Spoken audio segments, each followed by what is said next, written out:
And then what are some of the perks, right? So the question always comes up is, how is this going to help me? What's in it for me? Well, how to instantly create relationships, how to improve existing relationships, how to connect with people that you've never met before. And we're actually going to show you how to do this here in a minute.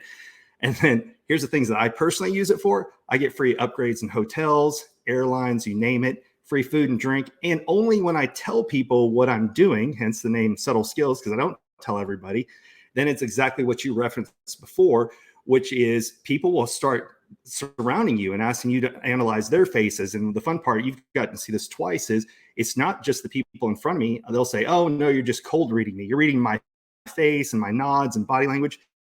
Say, okay, pull up somebody on your phone and I can do the exact same thing. And we actually did that with several of the people that were there.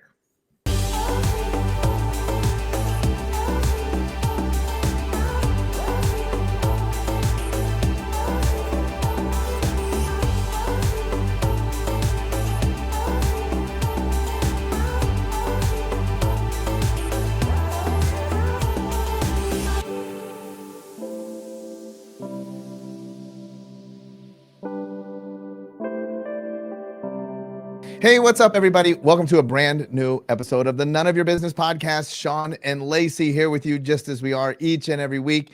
And just as each and every week, well, actually, maybe not like each and every week, because I think that we have like the most prepared None of Your Business guest in the history of guests, with potentially one of the most interesting topics. So we've been fortunate enough to be in many places in the United States with this gentleman.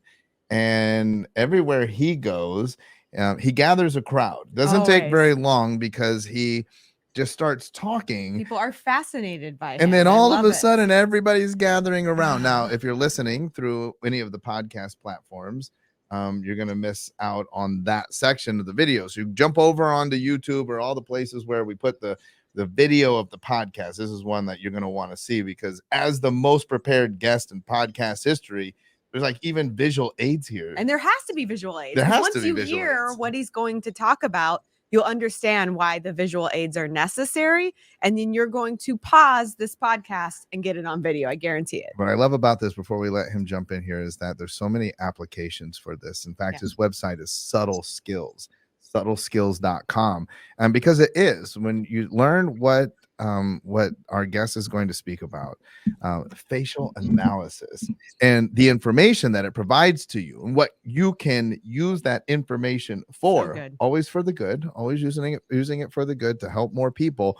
But this is going to be incredibly useful to you. So let's bring in our guest today, Brian Galke, subtleskills.com. Brian, welcome to the None of Your Business podcast. Thanks for having me on. It's great seeing you guys again. It's great seeing you as always. I know we're so excited for all the times that we've crossed paths and been able to watch you in action. So I'm super excited for all of our listeners out there to be able to experience you and your knowledge and your skill set the way that a lot of the people that we are around are able to. So let's go. I want to learn about facial analysis. Yeah, tell us what we came here to learn today. Sure. And you mentioned this earlier. So we had met before in Phoenix.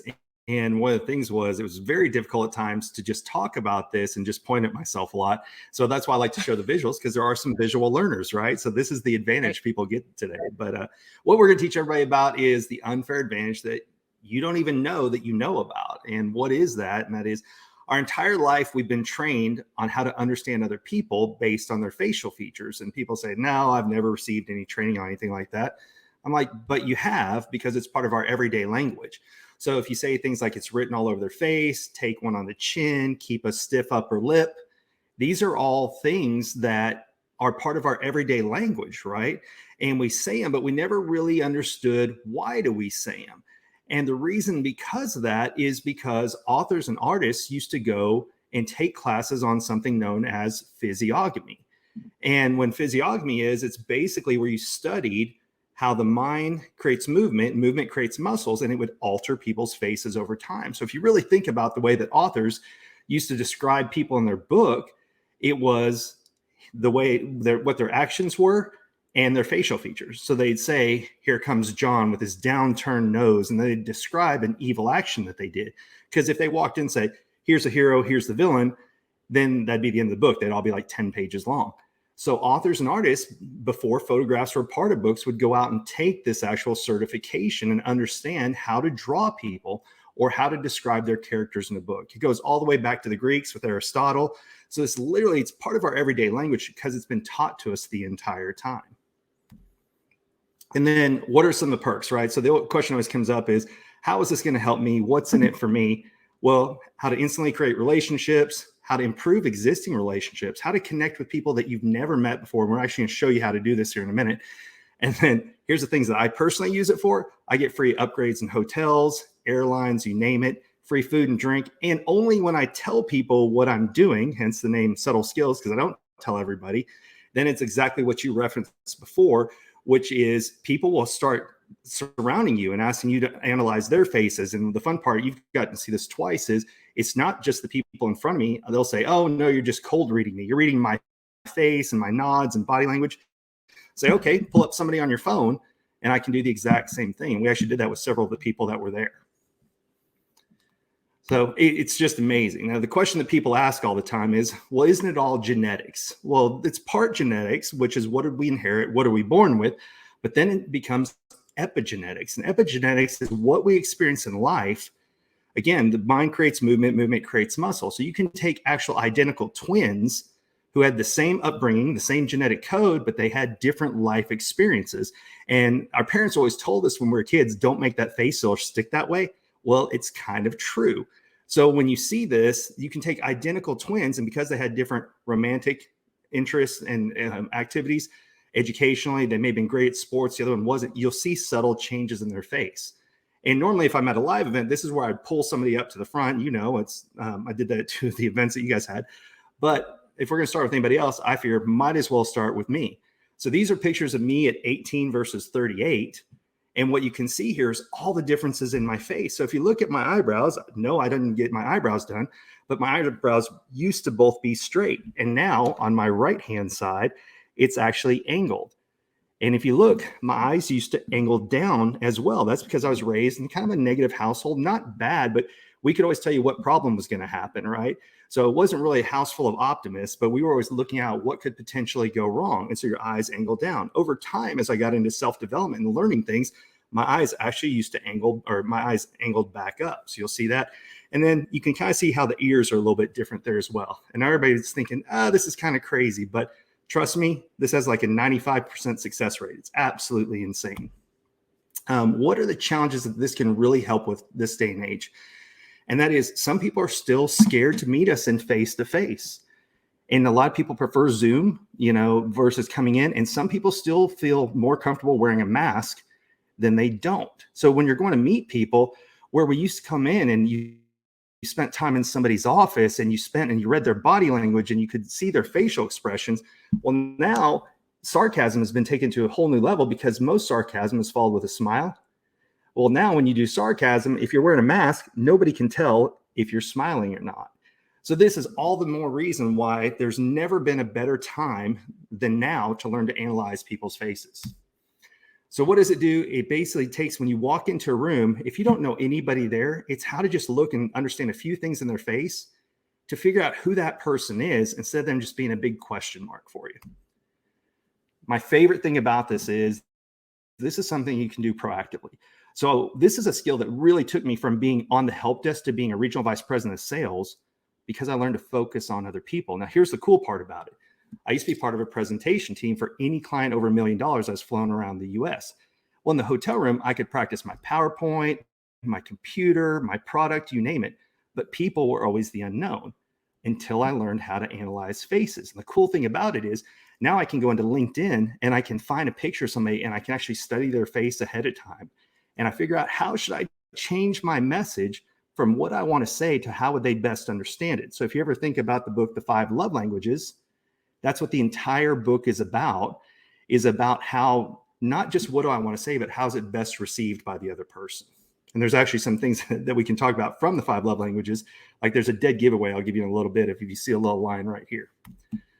I think everybody should learn body language. If you guys haven't studied it, you absolutely should. These are 2 of my favorite books, which is What Everybody is Saying by Joe Navarro, and then my friend Janine Driver's book, You Say More Than You Think. The first book is how to read other people's body language. The second book, Janine's book, is about how to watch my body language and what I project out to the world. So I'd read those in that particular order. And as important as I think body language is, the challenge is back to what we talked about earlier. We're doing a lot more over the phone or over Zoom now. So we only get to see so much of some people's body. So that skill's still important when we get to be face to face. But how do we work around it this modern day and age? The other thing I really love about it is, who would you rather talk to? Would you rather talk to the gentleman on the right who's reading our face, or talk to the guy who's reading our body language? And this was a big game changer for me. I'm kind of an introvert. I call myself an introverted extrovert, meaning that I used to go out and I wanted to be around people, but I was terrified to talk to people when I was out. So I had that desire to be amongst people, but I didn't feel like I belonged around people.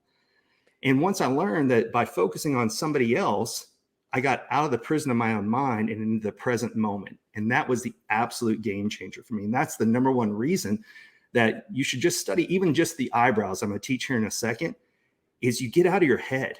And when you're present, that's how you create connection with other people.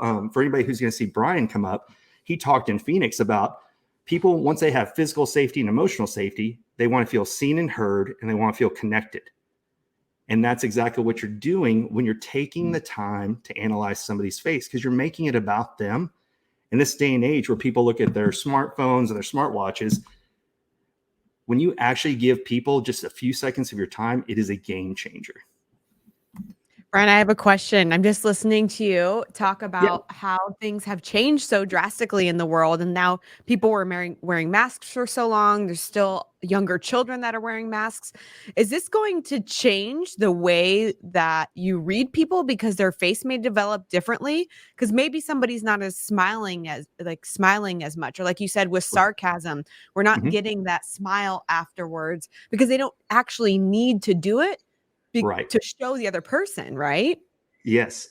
The funny thing is, because I read people like a book, top to bottom, left to right. So I still get a good portion of the face, even with a mask. But it's not so much about what I do, because I can look people up on LinkedIn. But I'll tell you who it really hurts right now, and that's kids. I have a 5-year-old daughter. And imagine trying to learn the way that kids learn language is they watch, we're natural lip readers. So they watch teachers talk, and then they try and repeat it back.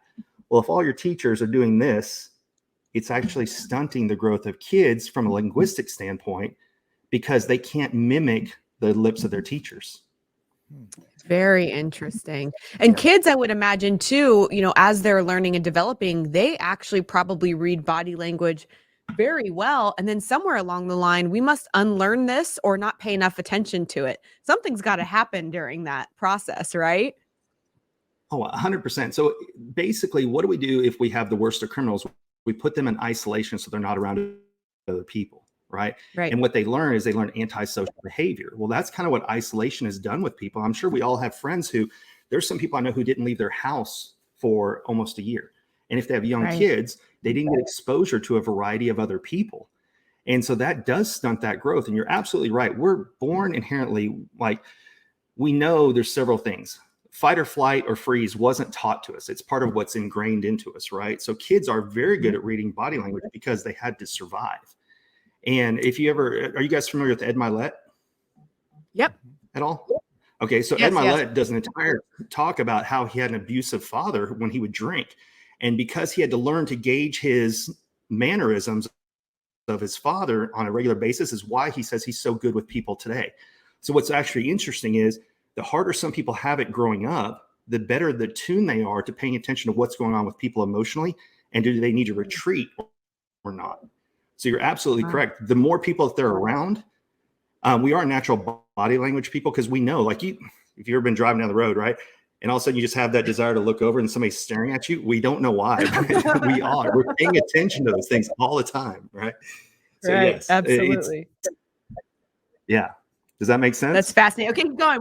I want to interrupt sometimes because all these questions come up when we were I could talk about this all the time. As a matter of fact, I was worried because I couldn't see you guys on screen. I'm like, did I lose him? I'm just going to keep going. Just keep going. We're still here. All right. Jump in anytime, because that's the whole thing. I know it, but with questions, it helps other people know it as well. And sometimes I get in my groove. So please jump in all you want. When I first got into sales, this was the book everyone recommended me, How to Win Friends and Influence People. I still think everyone should get it. But a lot of that book is, oh, well, go in and talk to somebody and go sit in their office and see how their office is displayed, decorated. Do they have pictures of their family? Do they have sports emblems? Well, now when you go to a lot of places, you're either meeting in a very coffee shop, a sanitized conference room, or people are encouraged not to decorate their offices. So a lot of what I learned in that book isn't applicable anymore. So with that being said, I want to show you guys the skill because I've talked about it, but I like to jump right into it. Can't talk today. So what do you guys see here? If anybody's ever seen the show called The Voice, these are for the judges. And what the show is based on is people would listen to who was playing, and only if they liked what they heard, then they would turn around and see what the artist looked like. Well, that doesn't surprise me because while you see 4 celebrities, what I see are 4 people who have larger ears and smaller eyes. So they're auditory people. So these are the kind of people that are used to hearing things first, and then they pay attention visually second. So that's the entire reason why they're on the show. Because once again, if they like what they hear, then they turn to pay attention to you. So when you see somebody who's got larger ears and smaller eyes, and it's in proportion to their head, not a direct correlation, but if you see larger ears, that's an auditory person. So you say things like, does this sound like a good idea? Do you hear where I'm coming from? You start saying auditory terms because then you're speaking their language. So if I was going to do business with them or they were a new client, I would call them or I'd leave them a voice text or a video versus just a standard email or a regular text message. How else can you use it? Here's our buddy Steve Sims, right? So we all know Steve, but a lot of people don't. If I wanted to learn something about Steve, I could go to his LinkedIn profile, and this is actually a picture of him from LinkedIn, and then you can see all the different things on his face that stand out that tell me just a little bit about Steve. And that's what's crazy about it is each feature has multiple meanings because everybody's face is just a little bit different. How else can you use it? Again, when you're walking into somewhere like a networking event or you're from the cold call on somebody, you just pick a few different features. You take them from an unknown to a known. Here's one of my favorite ones. Because some of your clients deal a lot with emails or people who have to fill out intake forms, people will actually tell you what their learning style is as well. So here you have an email, and basically this person put in a lot of words. So if you read through the email, I don't want to exhaust everybody's time, but look at all the words that I highlighted. Sit down and take your medicine, position yourself, run the risk, embracing, show yourself. Just by this person's email, I know this is a kinesthetic person. So if I wanted to speak their language, I'd say things like, how does it feel? Is it something you can grasp? Is it something you can wrap your head around? I'm going to use action or kinesthetic words to speak this person's language as well. That has nothing to do with face reading. I'm just fascinated by this, and I thought I'd share that little tidbit as well. So with that being said, we're going to teach everybody today. How long does it take? You're going to leave this podcast with some valuable information, starting with eyebrows, or what I call just browsing. So in eyebrows, if you don't think they're important, then go and Google people without eyebrows. And for everybody who's just listening to this on the audio version, go do this yourself. And what's going to pop up is a bunch of celebrities where they've had their eyebrows taken off. And it's creepy because you don't even recognize what the people look like when their eyebrows are off. So there's a lot of celebrities. Nicolas Cage doesn't look right. Angelina Jolie looks scary. Anne Hathaway, you don't really recognize her. And look, I'm a huge Ryan Reynolds fan. He's in the lower right-hand corner. You wouldn't even know that was him. So we pay attention to eyebrows quite a bit. And what I love about eyebrows are eyebrows lead to eye contact. And that's the number one reason why I teach eyebrows are, there's a lot of people who are timid to approach new people, to make eye contact. They start overthinking it. But if you just look at somebody's eyebrows and think, okay, what shape are they or how high are they, which I'm going to teach you in a second, the natural progression is to come right here and make eye contact. And that's why I teach eyebrows first. All right. So you know what I'm going to probably ask. You've probably been asked this a million times. Sure. Is nowadays people tattoo their eyebrows, they get microblading, they change the shape of their eyebrows.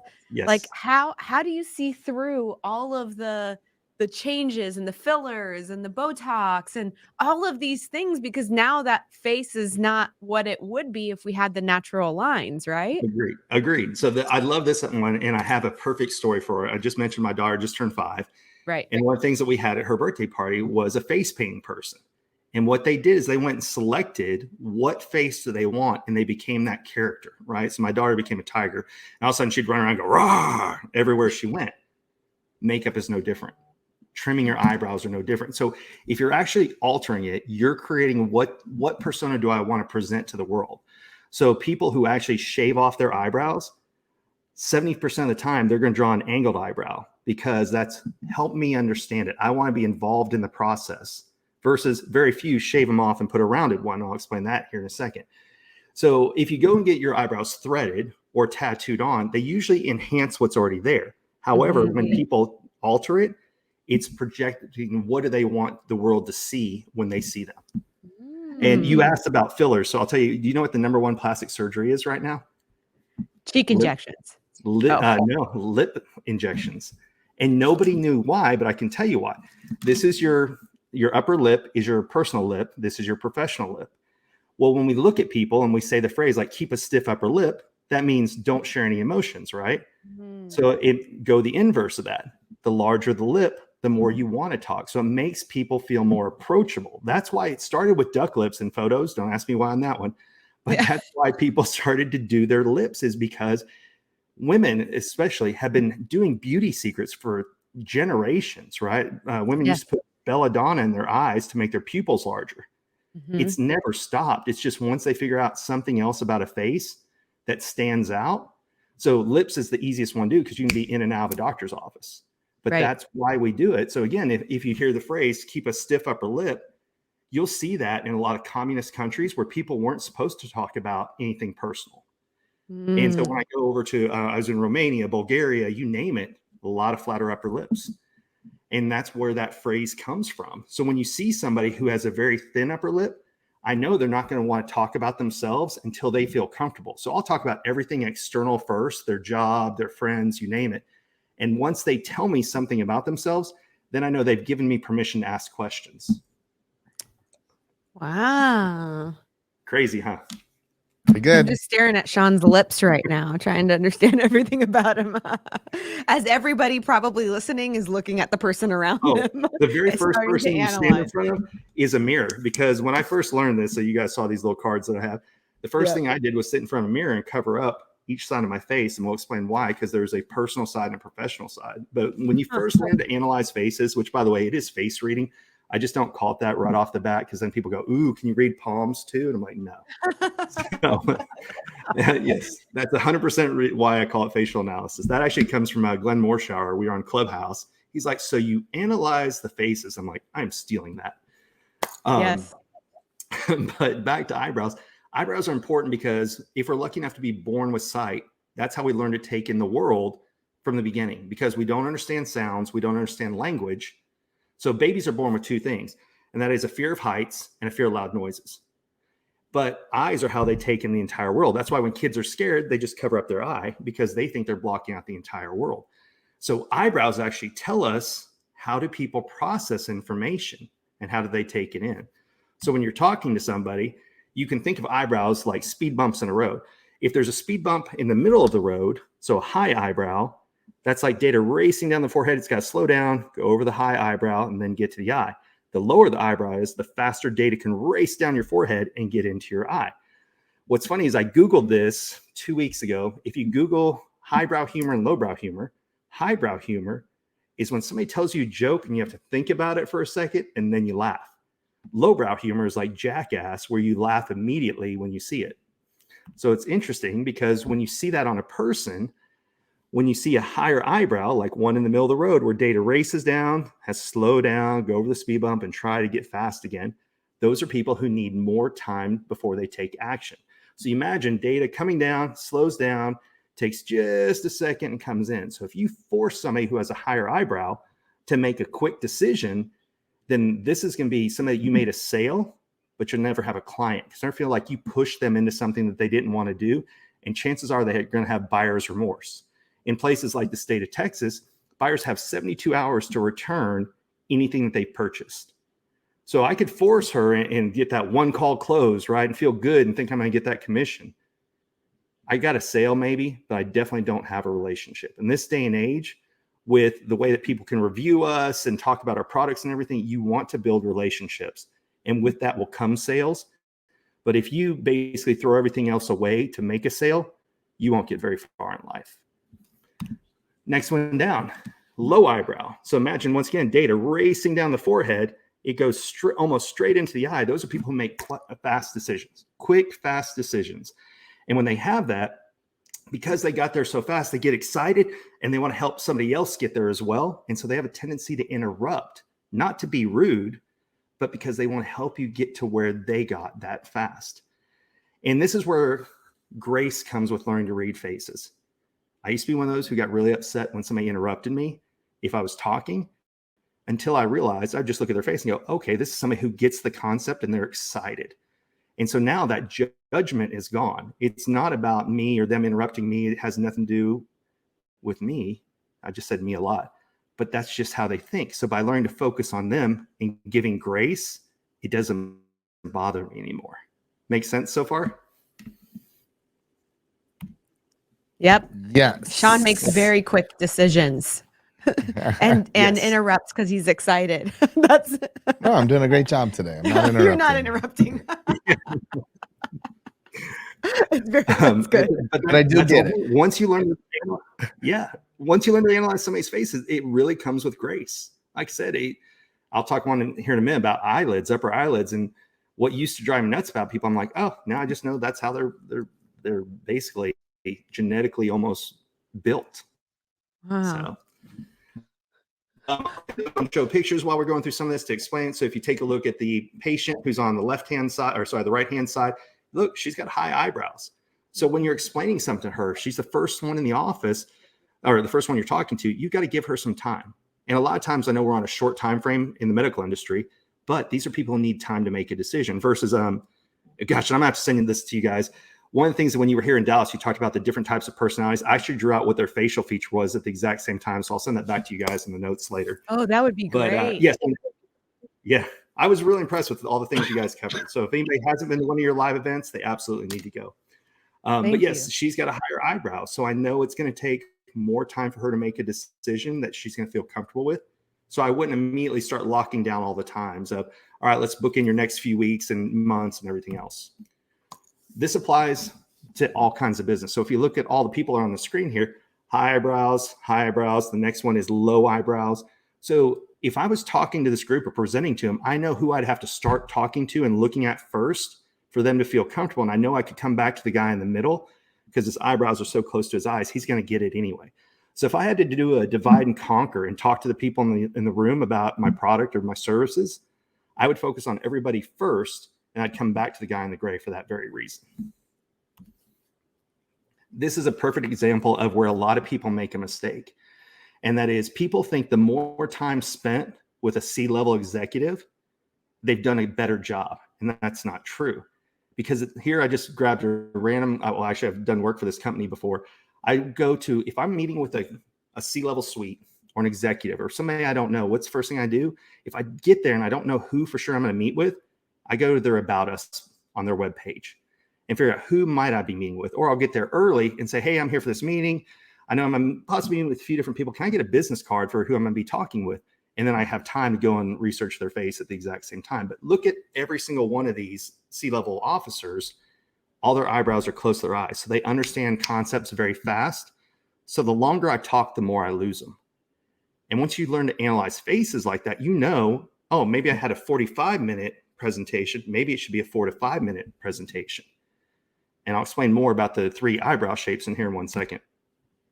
And that is, there's 3 basic shapes. We all played the game as a kid where we put the right peg in the right hole.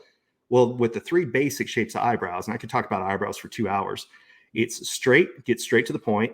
What's my angle? Angled eyebrow. And a rounded eyebrow, or a well-rounded eyebrow. So when you start looking at people, a straight to the point eyebrow, get straight to the point. Facts, figures, data, stop talking and say, what other information do you need? Because these are the people I mentioned earlier that the longer you talk, the more you lose them. So here's the basics, done. In the real estate market, what are you looking for? A 4.4, a 3.3, a 2.2? What interest rate? What payments? Okay, great. And stop talking. And then let them ask me questions. These are the people who hate the pitch. Number 2, what's my angle? help me understand it so I can help other people. You see, I have the angled eyebrow right here on my right side. I didn't get this until I became a corporate trainer. Why did I get it? I had to understand the material first before I could teach it to other people. Once I got that down, I was good to go. The last one, well-rounded. So when you see a rounded eyebrow, they think about the people around them first and themselves second. So once you do that, you understand that asking them questions about themselves, they don't get it. So you start asking about other people, their friends, their family, their coworkers, the people around them. So in a sales environment, going through all three of the eyebrows again, a straight eyebrow, facts, figures, data, stop talking. Angled eyebrow, help you understand it so that you can then help your coworkers. A rounded eyebrow, because you think about the people around you, I would ask questions about how will your friends benefit, your family benefit, your coworkers benefit first, and then bring it back to you second if you're the decision maker. Now, I'd love to show these two celebrities here because Elon Musk could have retired after he sold PayPal, right? But what did he do? He invested his every last cent into Tesla and everything else. And so you think about it, he's got rounded eyebrows. He's trying to get us to Mars. He's working on energy efficient cars, right? Instead of just retiring on some yacht like he could. And Oprah, what do we know about Oprah? We don't know much about her, but we know that she's going to interview a good guest and she gives away cars to her audience, right? So they're perfect examples of the shapes. Okay, Brian, can you see us? I can't, only if they make you the center person. Right. Go one more, James. Oh, James, go there. We know what Sean and I full are. screen. All right. Yeah. So there's a few things about Sean, right? And so I always start, normally I go ladies first, but I know that you want him to go first. So I thought, okay, let's start with him. Yeah. So the first part is he's got what they call chameleon eyebrows. And that is you can't really see a lot of what shape they are. So it brings people closer to him, right? But I think and they're close to his eyebrow. So basically he understands things very fast, right? And he's a straight to the point person. The longer you talk, the more that he just quits paying attention, right? Now, even from here, and this isn't in the PowerPoint, but he's what's called a brow ridge right here. So he loves to understand process, step 1, step 2, step 3, step 4. So he can reverse engineer them. Yes, that area. And that's called a self-will pad. And what that is, I'm sorry, not self-will pad, brow ridge. And what that means is it's people who love to understand it so they can dissect it and reverse engineer it.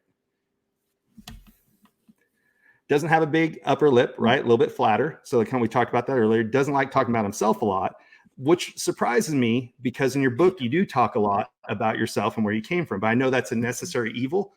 But even when you're up on stage, you'll talk about where you guys have been, but the focus on taking care of everybody else, right? And sharing the data you guys have learned. Now, here's a fun one. I haven't even talked about it. It's not on this PowerPoint, but someone who has large ears, right? And they're close to their eyebrows. So high ears and low eyebrows is a double threat because when he hears something, he understands it fast. And when he sees it, he understands it fast, right? So the biggest frustration he has in life is what the F is wrong with all these people? Why is nobody getting it as fast as I do? Our whole team's laughing right now. Yeah. So now here's the challenge though, is when you have the high ears that are larger like that, is he wants it all now, but he also wants it done right. So you tend to have like perfectionist-like tendencies, right? Mm-hmm. And now here's the some of the other things I didn't talk about, but since we're focusing on him, so when he raises his eyebrows up, I can already see the lines across here. So that's deep, intense study. So he's not a bullet points person because again, he wants to reverse engineer the process. And I know that because I was super impressed. I think I told you guys, I was in your class for one day and I have like 8 to 10 pages of notes because the way you guys were able to break down everything that you were talking about. And you gave us notes from different books. Like I think I texted Sean, I tried to make it through Pendulum. I couldn't do it. But, the notes and everything from it, I get. And so it's funny because I kind of knew y'all, but I didn't because in Phoenix, I didn't really get to spend much time with y'all.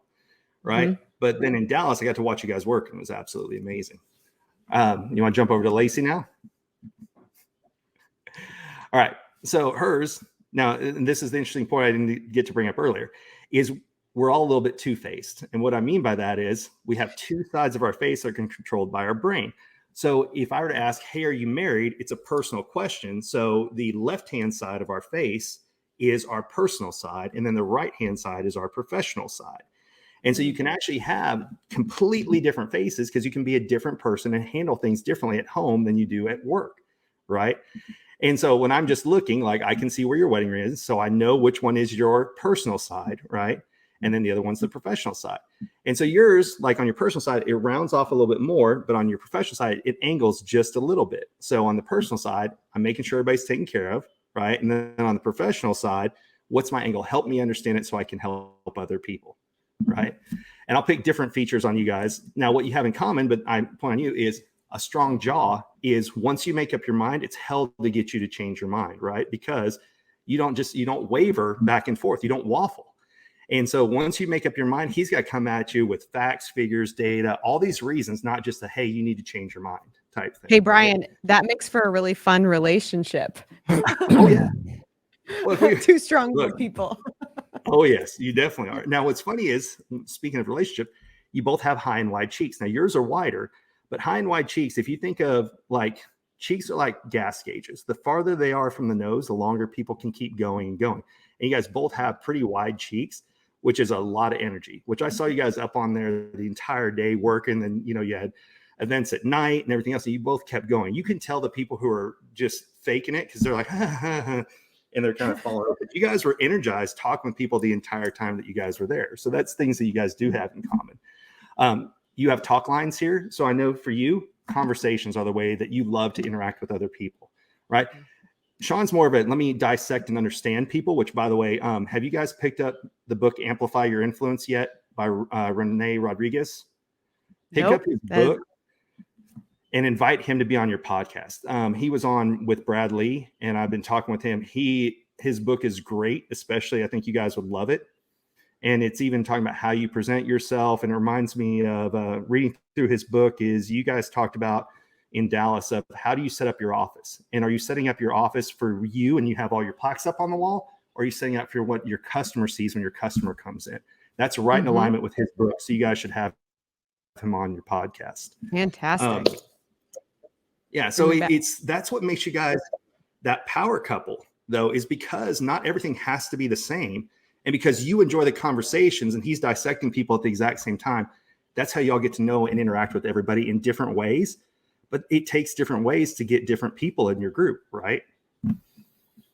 Absolutely. So, anything that was way off base?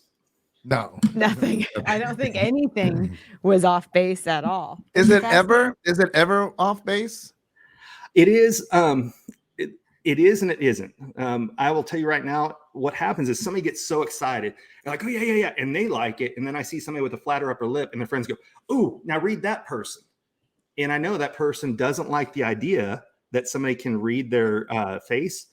And so I know, and I'll actually type on my phone, he's going to disagree with everything that they say, or she's going to disagree 100%. And sure enough, they will. Now, I'm trying to think of what has really thrown me. It's not a lot. Like I said, the lips are pretty basic. Ears are harder for me though, because like right now I can't see Lacey's ears, right? So I don't even put that much time and effort in ears. Yeah, exactly. So ears throw me a little bit, but for the most part, it's high 90s. But I know if they have a flatter upper lip, they hate the idea that somebody can just read them like a book, and so they're going to say, nope, not true. What about in your case? Can facial hair interrupt with that, and does that have a meaning? Absolutely. So do you know how I got to be on Steve Sims' podcast? He was a guest on my friend Joe Ingram's podcast called War Games, which is on Wednesdays also.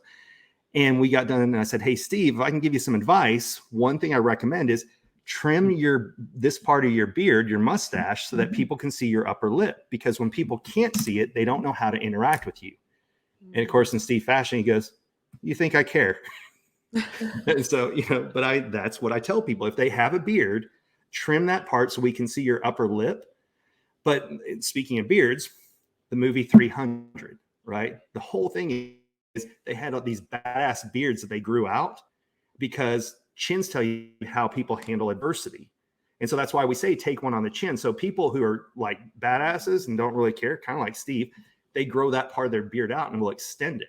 And that's the entire reason why in the movie 300, they had those really cool beards. I tried to grow out a cool beard like that, and mine looked like, can I borrow $3? It was not a good look at all. Okay, wait, are we missing anything else amazing in the presentation that we should bring back up? Yeah, I'll show you two other things, and that's just eye angles and upper eyelids, and we'll wrap it up. Oh yeah, upper eyelids. Yeah, upper eyelids, fascinating. Yeah. So I kind of showed this one earlier. This is are people different? So I love this visual. It's by an artist called Danny Haas. And so the way he does it, when you look here on the left-hand side where a wedding ring would be, it's Bruce Wayne. On the right-hand side, he's Batman. Same thing for Batgirl there. It's a picture of a wedding ring. So that's easy to say when we're in the US. If I'm ever speaking in Europe, then I have to talk on the other way. I just say on the left hand that you can make an L with, that's your personal side. So if you remember personal ends in an L, that's your L. Or you have the right side, which is your professional side. Or sorry, personal side, business side. I don't want it to end in an L. So you just start looking at people and you start recognizing all these different skills. So because I like eyes and they're still visible with masks on, what I like to call more than meets the eye is the upper eyelid, eye angle, and the eye placement tell you something about. We're going to talk about upper eyelid and the angle. So when you're looking at somebody's upper eyelid, the more lid they have, the more they think in terms of we. They're a we person. So an easy way to remember it, I was raised in the time of Dr. Seuss. The more lid you see, the more they think in terms of we. So somebody who has a fuller upper eyelid, hey, where are we going? What are we going to go do? Somebody who has no upper eyelid, they're more of, I'm going to go do this. The more I can see, the more they think in terms of I. So if you're looking at the picture up here, the first gentleman here, not a lot of upper eyelid. Same thing for her. No upper eyelid really on her either. But when you look at the two gentlemen down here, a lot of upper eyelid, a lot of upper eyelid. This affects people more than you know, because the people who have a fuller upper lid are always thinking, where are we going? What are we doing? If they're co-workers with or in a relationship with somebody who has no upper eyelid, when that person with no upper eyelid says, I'm going to go do this, and they run off to do it, they get hurt because they think, well, they didn't want to include me. And again, this is where grace comes in. You can look at somebody's face and know, let them go do their own thing, or they want to be included. And I have a course on dating, you're going to love it. It's called Looking for Love in All the Wrong Faces.com. It's basically what I teach to businesses, but it's for all my friends that are on the dating apps.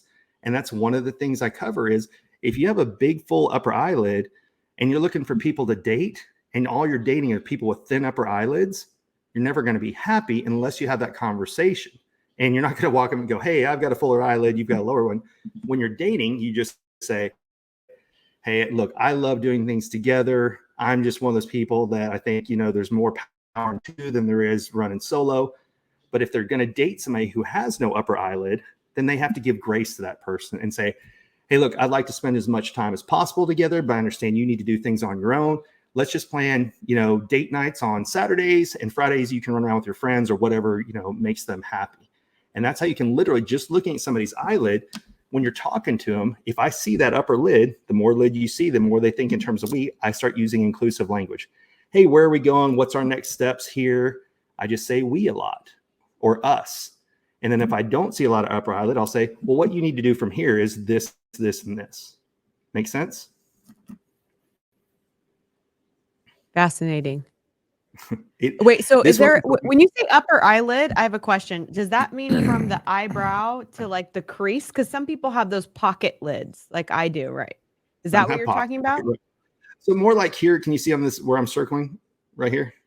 Go back. Right now. So yeah, oh, sorry. Again? Right in here. So see where it's like where his eye socket starts down to, it's almost like cutting here. Can you see that? I can't see where you're circling, but I know what you're talking about. The socket down. Yeah. So this part, like this part above their eye.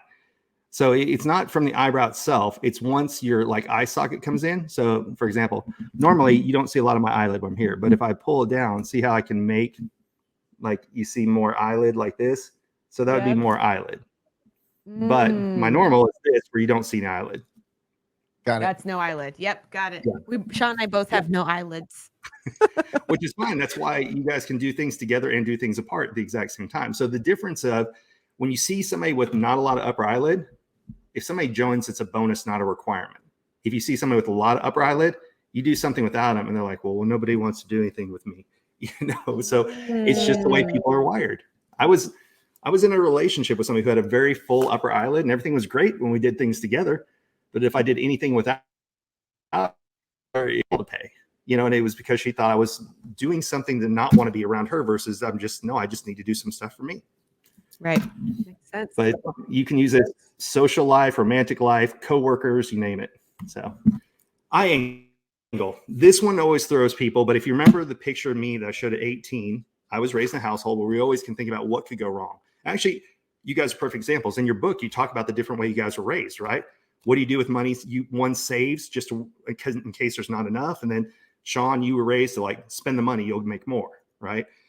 So when you look at eye angles, it's kind of the exact same thing. So when somebody's eyes angle up, and what you do is you go from the inside of the nose to the outer part of the eye. If it angles up, that's your optimist. Talk about the features, the benefits, keep it positive. What are they going to benefit from it, right? So we always talk about features, but they want to hear the fluff. They want to hear the positive thing that's going to happen.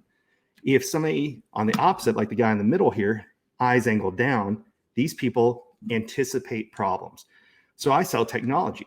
When I'm talking about technology, I see somebody's eyes angle down, and particularly on their business side, because again, personal side, professional side. On their business side, if it angles down, I don't talk about the benefits of our product. I talk about what were the first versions of that product and the problems that we had that helped us build a better product now. And now I'm speaking their language. Because if you just come in and talk about how everything's perfect, they're thinking, nope, they probably didn't think about this, this, this, and this. But if I talk about the problems we overcame, I'm speaking their language. And when I would go into rooms, I knew who I was talking to. So if I do have to cover the benefits and features, I look at that person and I'll point to them. And when I'm talking about what we overcame, I'll point to that person. Because not only do they know that I'm talking to them, but I'm speaking their language at the exact same time. And then if it's an even, it's just a balanced view that you can tell them pros and cons. It doesn't really matter either way. So when you start looking at people, you can look at all kinds of things. The gentleman here, he's got on the left, a lot of upper eyelid. Girl here doesn't really have a lot of upper eyelid, but you start putting what's together called clusters. So if you look at him, he's got rounded eyebrows and upper eyelids. So what does he love? He loves to think about the people around him, and he loves to be around people at the exact same time. For her, she's got on her personal side a straight eyebrow, a little bit of a rounded one here, not a lot of upper eyelid in the middle. So she's fine doing things by herself. Over here, notice how he's got very angled eyebrows. So he wants to be heavily involved, almost in control, but yet he has a lot of fuller upper eyelids, so he wants to be included. He loves to be part of a team. Versus you look over at her, straight eyebrow on one side, angled on the other, and not a lot of upper eyelids. So you start adding these things together, and it's like the book, The 5 Love Languages. You just start figuring out what do they need, what makes them happy, and what should I change or alter. And when you start doing that, people know when you're just pushing your agenda or if you're trying to create connection with them. And it's just game changing. This is one I did for an RV dealership. And my question to them was like, hey, who would you talk to first about the RVs? Well, obviously I'd start with her because she's not only have a rounded eyebrow. So I'd ask like, hey, where are you going to go see when you're in the RV? Who's coming with you? You're going to go visit friends and family. When I get over to him, straight eyebrows, close to the eye. What do you want to know about it? How many miles per gallon? What the, how fast the car goes, how many, what's your interest payment? What's your monthly payment? You name it, just facts and figures. I don't know why I said a lot of uhs there. But here's the cool part I mentioned earlier. It's proactive. If you know that you're going to go meet with somebody, go look them up on LinkedIn, find a good picture of them. What stands out about their face? Because I taught you guys a lot of features today.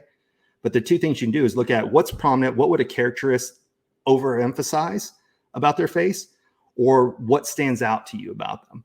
And then, or you pick just specific features like eyebrows, upper lip, or even eyelid, you name it. And then you basically speak their language. So again, it's like the book, The 5 Love Languages. The one thing I mentioned earlier that I said I would cover, if you see a little line that's horizontal right here on somebody, that's called a verbal affirmation line. And what that means is those are people that love to hear verbal compliments. So a sincere thank you from that is how you make them happy. So when we were there, I think it was Erica that I talked about that. Erica had rounded eyebrows, and then she had a very deep verbal affirmation line here. And what I said to her was, look, I know you're so busy doing everything for everybody else, but if you don't share with those people, what you're doing for them behind the scenes, you're never going to hear that verbal affirmation that you want. And that's when she broke out into tears. So yeah, I make people cry sometimes. We're all still analyzing all of our. Everybody's looking at each other over here. Getting distracted over here. Me. How deep is my line? Yeah. Well, and that's once you learn it, look, you can make several things make people happy. Sometimes it's money, sometimes it's titles. But when you see this sincere thank yous, go a long, long way with that person. Yeah. But it's got to be a sincere thank you, not just, hey, thanks. Hey, thank you. I appreciate for what you did, da, da, da. And it goes a long way. Very, very long way. Okay, I have one last question before we wrap up and talk about how to get a hold of you, because it's this burning question for me. They say that the most beautiful people on the planet are perfectly symmetrical in their face. No. Yeah. What do you say? I mean, you've heard that, right? That's what they Oh, say yes. oftentimes. Yes. So we do like somewhat close to symmetrical, because then we think we understand the person on both sides of their face. Again, we've never been formally taught, but we've been taught our entire life. That's why you can turn on a Disney show, you know who's a hero and who's a villain, right? You could hit mute, and just by their facial features, you know, like downturned nose, pointy chin, all these things we know. But they did a study where what they did is they took half a face and they duplicated it on the other side and they mirrored it. And people were actually grossed out by it because it was too perfect. So if it's close, yes. But if it's perfect, we don't.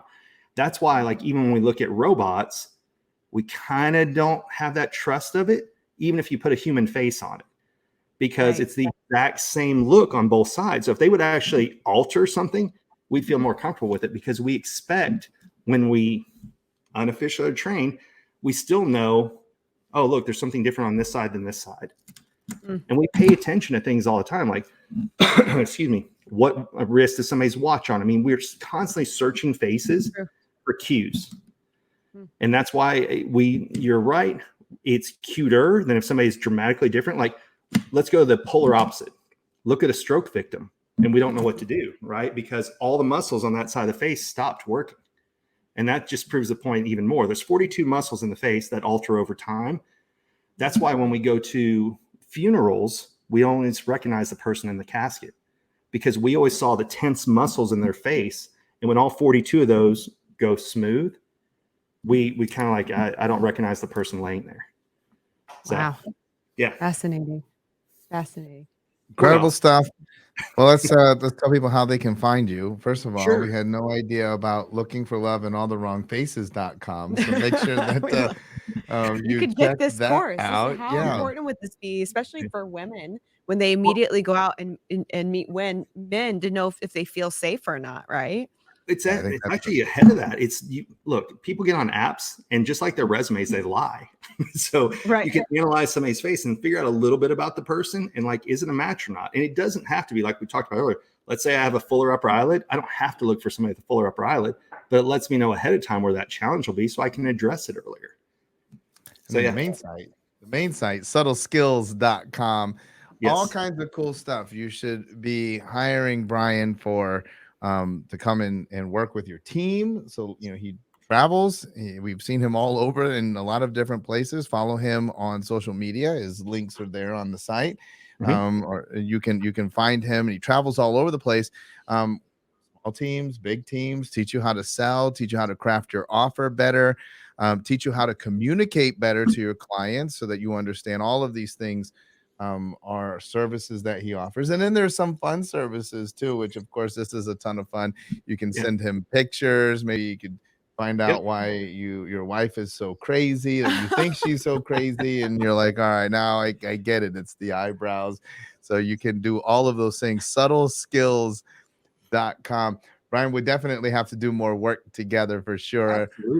As you can tell, Lacey and I love this stuff, and it's not just entertainment. It is incredibly valuable. And what I think is, you know, in this quick session today, what we learn is that and again, you already said it, but I'm like, well, gosh, there's got to be a system for this. Like, there's got to be an order. Like, you can't, how am I going to keep track of all of these different things? And so, we can continue to have you on. I was thinking we'll do a Bright Live with Brian. I think a lot of people would love to see Brian on Bright Live. We'll see see if we can coordinate that. Sure. Brian, thank you so much for taking your time with us. That was fantastic. Thank you for having me on. It's always great to see you guys. Anything else?